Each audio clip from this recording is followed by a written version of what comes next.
right, welcome back to another episode of Down South Up North. We are back on a Monday. Kyle, the birthday boy, how was the weekend for you? Dude, it was good. Played a lot of golf. Played really good, so can't ask for a better birthday. Went bowling, hung out with some family. It was fun, dude. Good weekend. It's good. And we also saw a glimpse of week 0 of college football. Don't know if you can see, but I've got my college game day shirt on in honor of the Athletic Alert. So let's get right to it. All right, so Kyle, week 0 kicked off. College game day is back. Pat McAfee, Reese Davis, Kirk Herbstreit, all the guys. Love the crew. And they were in Ireland this past weekend. Interesting spot to kick off college football. It's been a long time since they've even been international, let alone the first week of it. But we saw the Florida State Seminoles taking on the home team, quote unquote, Georgia Tech Yellow Jackets, your in-state arch rivals. But dude, Florida State loses by 3 points in this game that they were double-digit favored to win this game. Before this season even started, they were the ACC favorite, right? They had 81 of 170 votes for the top spot to finish the season. And they go out there and they lose by 3. Not a huge loss, but still, this is the third time in the last 4 years they've lost in the home opener. And on top of that, you're coming off of last year when everybody was arguing that Florida State should have been in the top 4. An absolute embarrassment, in my opinion, to come out and look like the way they did. Georgia Tech, good team. I like them. They've got a good system going on. But what is your takeaway from just an unnecessary loss in the first week of the season? Dude, Florida State can't beat any teams from Georgia. They lose by 60 to Georgia in the Orange Bowl, and then they come out and lose to Georgia Tech, sorry. I mean, dude, the first drive of the game, I was like, bro, Florida State might be legit, dude. That first drive looked amazing. Drove down the field, running back, ran it in for the touchdown, went for 2, got it. I was like, oh my God, dude. Like, Florida State, they are on a revenge tour, and I was completely wrong. DJ, you need a job, ukulele, whatever your name is.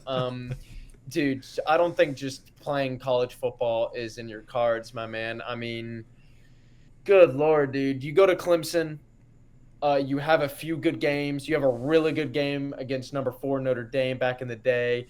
Your ceiling was super high, and then you just came crashing down. And Georgia Tech, dude, they're unranked. Don't get me wrong. I hate Georgia Tech, but they're a good team, dude. Haynes King is legit. Jamal Haynes is good. They got a good defense. Like, their team's not bad, dude. And you just fell apart in the second half, man. I kept saying, dude, I was like, yo, they keep handing it off to this 24 Rodell Williams. Like, if you hit a good play action, dude, someone's going to be open, man. And he kept doing it, hit a play action, and just underthrew it. Bad throw over his head. Like, I don't know, dude. DJ, just call it, being a college quarterback just ain't in his cards, dude. And I don't know what happened, dude. They just fell apart so bad. Georgia Tech gets the ball late in the fourth. They drive all the way down the field. Their kicker missed like a 49, 50-something yarder earlier in the game. He drills a 44-yarder or something like that to win the game. So Georgia Tech barely wins, but Florida State, man. I remember during college game day, Saban's on the crew now. So Saban, Pat, Desmond Howard, all these other guys, they had their playoff teams. And I think majority of them had Florida State in there. But it's not over for Florida State just yet. Remember, top 12 make it, but you pretty much have to win out for the rest of the year. Maybe drop one more game, but I'm going to see who they play. Not looking good, dude. You play SMU, might give them a hard time. Duke might give them a hard time. You always play Florida at the end of the year. So their schedule's not tough, but they really got to lock in the rest of the season to get a spot in the playoff. Yeah, and Georgia Tech, I felt. Look, they did play overseas. That is a completely different environment. I felt bad for Georgia Tech because that's a home game on their schedule. But for Yeah, them to pull off that, I think it was a successful home game victory. But I don't know, man. I feel like I don't know what it is. If it's undisciplined. I mean, Mike Norvell, he's in his 5th year with this program. He knows his team. And look, they have no excuse. And not to mention, the Georgia Tech kicker missed a 50-something yarder earlier in the game. So yeah, that's what I was saying. yeah, like that game, it could have been a lot further than it actually was. But continuing your point of the schedule, I mean, you play Clemson. That's always going to be a tough game. You play Miami. You want to talk about big teams on those guys' list of game days? Like I saw a couple Miami on there. North Carolina has Omarion Hampton, probably the best running back in the nation right now. Notre Dame is no slouch. And then, like you said, rivalry week, like Florida, whether they're in it or not, they're going to play spoilers. Yeah, So I don't know. I mean, they've have this should have been an easy win for them to start off their season. They should have breezed through September and then had a tough October with Clemson, Duke, and Miami, and then just had the middle of the stretch. They had their tough games. I'm not saying it's over though. Like it is, like you said, 12 teams. We're taking 12 this year, but everybody knows that, and if you lose the first week, everybody is looking at you as, okay, you have weaknesses and we can identify them accordingly. yeah, So, yeah. It's just, dude, they played so good, dude. That first drive, I almost turned the game off after the first drive, but then right? Georgia Tech came out there and drove down the field and scored. And then I don't know, dude. I'm looking at the overview and the player stats and stuff like that. Third quarter, both teams didn't score, and then fourth quarter, dude, Georgia Tech got a touchdown and the game-winning field goal. So I think I saw something that Haynes King was like 6 for 6 with throws under 5 yards, and he was 0 for 6 with throws over Yeah, I mean, five he finished yards. with the 11 for 16, 146 yards, and 54 rushing yards. So, they definitely attacked him on the ground, man. Yeah, man. Oh, I'm sorry. Haynes, the running back. Thought you were talking about their QB. I mean, Um, still, dude, he had 15 yeah. carries, 54 yards. So Uh-huh. I mean, he was averaging almost 4 yards a carry. I don't know what it is, dude. I think Florida State got a lot of their defensive guys back, and they made some good plays. I just don't know what happened. They just fell apart, man. They just fell apart, and we are taking that they flew overseas, so they're jet lagged and they're tired, obviously. But bro, you still got a football game to play. Like I know I obviously couldn't fly over there and play 4 quarters of a collegiate football game, but come on, man, you're a college athlete. Like you signed up for this. You have to, when it matters, you have to go and play football. So DJ, you need a job. Ukulele, brother, you're in for a long season, but it's not over yet. It's not over I yet. know, but to that point, it's like nobody this game was picked like months ago. They knew they were gonna be here, and just for me, if I'm Florida State, I'm coming out and I'm dominating week one. Like You're making a statement. this should have been a bloodbath by halftime because of the way you exited last year. And I don't know where I don't know if the feelings got sprinkled over the Atlantic Ocean on their flight over or what. But at the end of the day, dude, you guys got kicked out last year. Come out and make a statement. Week 0 because guess what? All the other teams were watching. This past weekend because 6 teams had a game to play. So Hmm. I don't know. Florida State. Uh, I don't know. Tough call. It is, dude. I mean, I've said all I gotta say. It's just, hey, first game of the season. Obviously, the season isn't over. If you win against Miami, Notre Dame, UNC, Duke, even though they're unranked, they might be pretty solid this year. No, actually, Riley Leonard went to Notre Dame, I think. Yep. So that's going to be, yeah, obviously Notre Dame, UNC, Miami, Clemson, and then a big rivalry game with Florida State. If you win those five, and I mean, you play like Cal, SMU, these other teams. If you basically went out and win the ACC championship, you're in. There's no doubt. So their season's not over, dude. If I'm Mike Norvell, I saw a funny tweet. It said at halftime, Mike Norvell's halftime speech is gonna move mountains, and then about halfway through the fourth quarter, they're like, "Dude, that speech didn't even move the bleachers." So I don't know, dude. Rough start, but season's not over, man. Just stay strong, FSU fans. Absolutely. All right, Kyle. It is Monday though, and we finished position groups last week, but let's get right into the fantasy rankings report. All right, so now it's time we got to get a little creative, right? NFL season is right there. We are right there. Preseason is officially concluded, and first regular season game, I believe, is on September 8th. Something like that, yeah. It's Thursday Night Football. Ravens Chiefs should be a good one. But fantasy football wise, if you haven't had your draft, it's around that time to have your draft this week or next. So Kyle, there was a lot of guys that got hurt in 2023 for multiple weeks, for half the season, for the full season. So today we're doing the top 5 players, best players, returning from injury of last year. And I'm going to let you go first for the second week in a row. Awesome, dude. It's an honor. So, honorable mention, you had him high up on your tight end list. Again, I think he's great, but he's not going to come back to like week 8 or 9 this Okay. season. I got TJ Hawkinson as my honorable mention.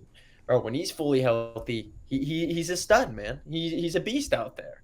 He's like a grown-up Sam Laporta, pretty much. Like he's a demon. But being or his first game is going to be around week 8, week 9. That ain't going to cut it. So I got him at my honorable mention. Number 5, another tight end. I'm going Mark Andrews. He had a nasty injury and he got in the car crash a couple weeks ago, and he played in the game against the Chiefs. Honestly, he shouldn't have played that game. Obviously, he wasn't himself. That Ravens offense, dude, it's loaded. And Todd Monken, we miss you, dude. Him as their OC, he loved Brock Bowers, dude, and he had beast running backs and a good quarterback, and he cooked up a lot of good plays, dude. And Mark Andrews, he could do what Brock Bowers did at Georgia. So he's gonna create some noise. Number 4, this might be a hot take, but I'm going Tank Dell at number 4. Him and CJ Stroud are like this all season long, dude. And that injury came along, and Nico Collins became that guy. But this year, Stephon Diggs is obviously going to be the number 1. But maybe the safeties in the corners that they're going to be so focused on Stephon that Tank Dell and Nico are going to be open across the middle or on the sideline. So Tank Dell, dude, I think he's going to have a really good year, breakout year for him. Number 3, I'm going Aaron Rodgers. We haven't seen the Aaron Rodgers, Garrett Wilson connection yet, and I think we're going to see that this year. I've seen some videos of them in training camp, and Aaron Rodgers is throwing some disgusting throws to Garrett Wilson, like double coverage, just right in the breadbasket, dude. I think Aaron Rodgers is the greatest passer of all time. So, bro, you have a young stud in Garrett Wilson who's looking for that breakout year. He hasn't had a good quarterback, dude. It's kind of like the opposite of Kyle Pitts. Kyle Pitts had a good quarterback his rookie year and then went downhill. Garrett Wilson is yet to have a good quarterback. this is his breakout year. I got Aaron Rodgers number 3. Number 2, I got my fantasy quarterback, dude, Joe Shiesty, Joe Burrow. The blonde hair, dude. That's a different animal we're gonna see on Sundays. He's gonna be him and Jamar being healthy. That LSU connection is never gonna go away as long as they're on the Bengals. Joe Burrow, dude, he's gonna play with his chip on his shoulder, and he's gonna prove a lot of people wrong. And the number one, man, got to show love to the Georgia boy, Nick Chubb. Nicky, dude, when he gets injured, it's like the most gruesome injury imaginable. Like his injury against Tennessee a couple of years ago was nasty, like hyperextended his leg.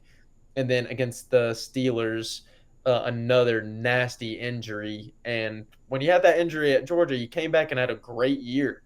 So I expect him to come out. He's a wrecking ball, dude. Like, halfback dive up the middle. He's going to break 3 or 4 tackles, get you at least 5 or 6 yards. So, yeah, dude, that's my list. So, to recap for y'all, honorable mention, TJ Hawkinson, 5, Mark Andrews, 4, Tank Dell, 3, Aaron Rodgers, 2, Joe Burrow, number 1, Nick Chubb. Damn. That was a very disgusting Nick Chubb play. Watching that. Yeah, it was nasty, dude. So, I respect you for putting him at 1 because I think if he just returns to play football like anything like he once was, he definitely deserves that. But damn, all right, you got the old man up there.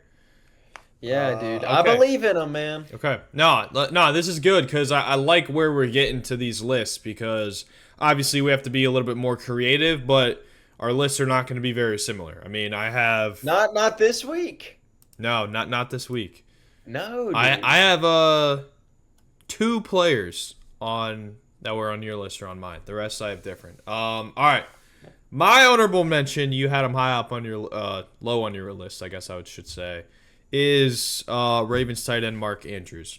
Okay. I love the point you made with their OC, your boy from Georgia, but I don't know. Mark Andrews, I feel like he shouldn't have played against the Chiefs. I think you're right. But that, like you said, the offense is stacked, so I don't think he's going to play that much of a pivotal role on that offense. They're going to run the triple option with Derrick Henry and Lamar Jackson. Like, NFL, look the hell out because that is coming, and when they get inside the 15-yard line, they're going to have defensive coordinators scratching their head trying to cook something up to stop that run.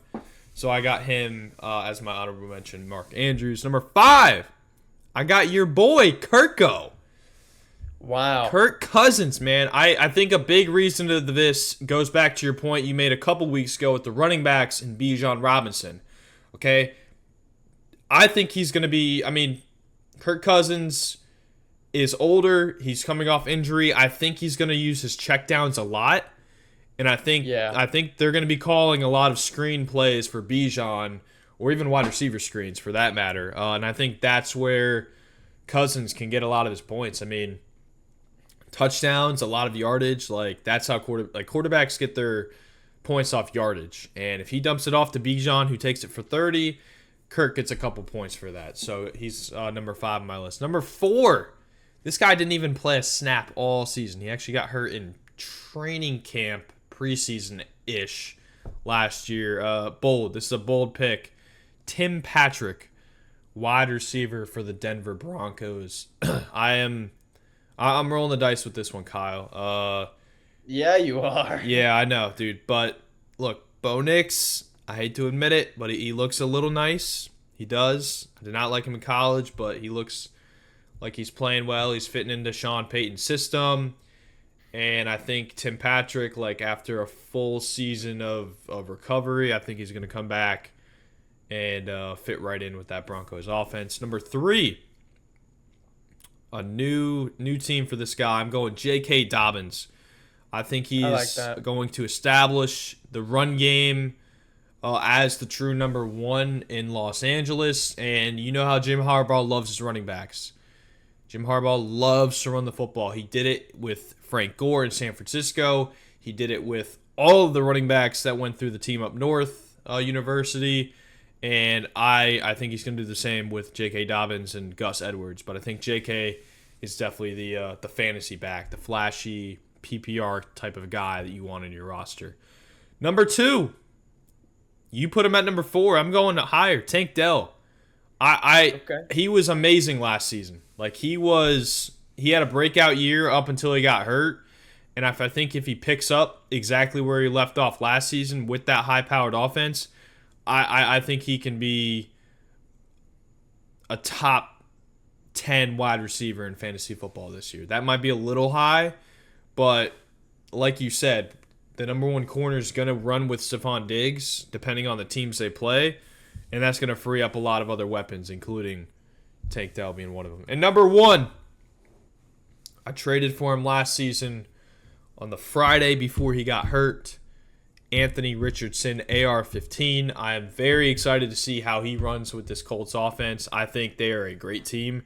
They have one of the best offensive lines in football.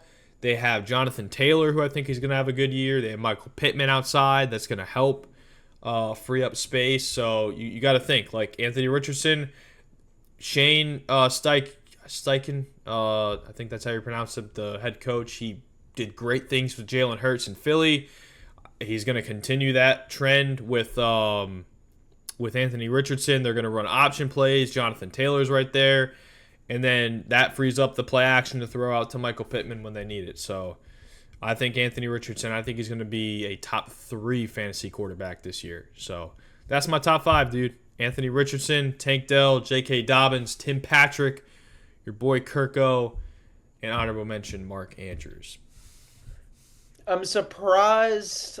I like the JK. JK is a good pick. The Tim Patrick had me scratching my head a little bit, but look. Like I said, it's my biggest gamble probably thus far. But if Bo Nix plays to the level that I think he can, and I hate to say that because I hate the Broncos, but if he can play to a good level, I mean Tim Patrick, dude, they got rid of everybody else on that team. That's true. Judy's gone. Yep. Like Tim Patrick and I think Cortland Sutton are the 2 vets that like actually have to step up. And I don't know, Cortland Sutton, he's flaky to me. So. Dude, I don't hate it. Very, very different list. Usually our list we usually have 3 or 4 guys, but today we only had 2. So yep. Different list, dude. I like it. That's good though. Only got to get hopefully more diverse moving forward. Yeah, if you guys had any ideas for our fantasy rankings, leave some comments down below. But guys, that's going to do it for today's episode. If you enjoyed, make sure you like, comment, subscribe. Check out our social medias down in the description below. Hope you guys had a good weekend. We'll catch you in the next one. Peace.